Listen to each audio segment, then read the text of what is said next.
Megastar Chiranjeevi గారు వెండితెరకి megastar మాత్రమే కాదు, ఇప్పటి నుంచి బుల్లితెర మెగాస్టార్ కూడా అవ్వబోతున్నారు. అంటే టీవీలో హోస్ట్గానే కాదు, ఇప్పుడు వెబ్ సిరీస్లో కూడా అడుగు పెట్టనున్నారు.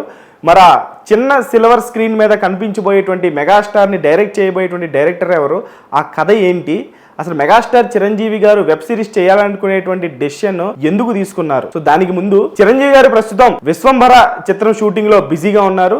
రీసెంట్ గానే ఆయన చేసినటువంటి వర్కౌట్ వీడియోని కూడా ఆయన సోషల్ మీడియా వేదికగా ఆయన అఫీషియల్ అకౌంట్ లో కూడా పోస్ట్ చేయడం జరిగింది. అది సోషల్ మీడియా అంతటా బాగా వైరల్ గా మారింది. ఈ వయసులోనే ఇంత ఇన్స్పైరింగ్ పర్సనాలిటీని మనం ఎప్పటికీ చూడలేదు, చూడబోము. ఇంత కష్టపడ్డారు కాబట్టి ఆయన మెగాస్టార్ అయ్యారు, అందరినీ ఇప్పటికీ కూడా ఇన్స్పైర్ చేస్తున్నారు అనేటువంటి పాజిటివ్ కమెంట్స్ మెగాస్టార్ చిరంజీవి గారికి దక్కాయి ఆ వీడియో తర్వాత. సో విశ్వంభర ఆ షూటింగ్ తాలూకు వర్కౌట్ వీడియో చేసిన తర్వాత ఆయన షూటింగ్ లోకి అడుగు పెట్టడం, త్రిష గారిని అఫీషియల్ గా సినిమాలోకి ఆహ్వానిస్తూ బొకే ఇచ్చి సన్మానిస్తూ ఆ రకమైనటువంటి వెల్కమ్ ని ఇచ్చారు మెగాస్టార్ చిరంజీవి గారు. సో విశ్వంభరలో త్రిష గారు హీరోయిన్ గా యాక్ట్ చేస్తున్నారు.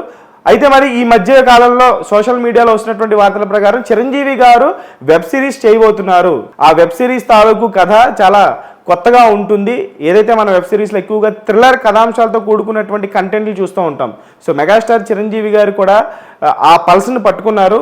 గతంలో ఆయన వెబ్ సిరీస్ చేయాల్సి ఉంది. ఆ వెబ్ సిరీస్ ఏమిటి అంటే ది ఫ్యామిలీ మ్యాన్. ఆ ఫ్యామిలీ మ్యాన్ దర్శకుడు ఇద్దరు ఉన్నారు, Raj and DK. So Raj and DK family man web series యాక్చువల్గా మెగాస్టార్ చిరంజీవి గారితోనే చేద్దాం అనుకున్నారు.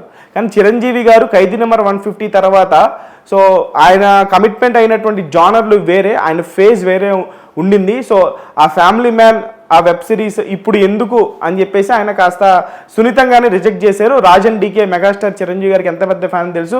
ఆ ఫ్యామిలీ మ్యాన్ని మెగాస్టార్ చిరంజీవి గారితో మేము తీద్దాం అనుకున్నాం అని అశ్విని దత్ గారే చెప్పారు. మీరు ఫ్యామిలీ మ్యాన్ కథ మెగాస్టార్ చిరంజీవి గారితో ఒప్పిస్తే నేనే ప్రొడ్యూస్ చేస్తానని చెప్పేసి పలు ఇంటర్వ్యూస్లో కూడా మన అశ్విని దత్ గారు వైజయంతి మూవీస్ ప్రొడ్యూసర్ చెప్పడం జరిగింది. సో ఇప్పుడు వెబ్ సిరీస్ ఆయనకి ఒక మంచి థ్రిల్లర్ కథ ఆయన దగ్గరికి వస్తే, చాలా కథలు వింటున్నారు, మంచి థ్రిల్లర్ కథ ఆయన దగ్గరికి వస్తే ఖచ్చితంగా వెబ్ సిరీస్ చేస్తారు అన్నట్టుగా మెగాస్టార్ చిరంజీవి గారి సన్నిహితులు, ఆయన స్నేహితులు, ఇండస్ట్రీ వర్గాలు కూడా చెప్తున్నట్లు సోషల్ మీడియాలో అయితే వార్తలు వినిపిస్తున్నాయి. సో అతి త్వరలో మనం వెండి తెర మీదే మన మెగాస్టార్ని కాదు, ఓటీటీలో కూడా మన మెగాస్టార్ని మనం చూసేయబోతున్నాం. సో ఆ వెబ్ సిరీస్ ఎప్పుడు ఉంటుంది, డైరెక్టర్ ఎవరు, ప్రొడ్యూసర్ ఎవరు అనేది అతి త్వరలో మన ముందుకి రివీల్ చేయనున్నారు మేకర్స్.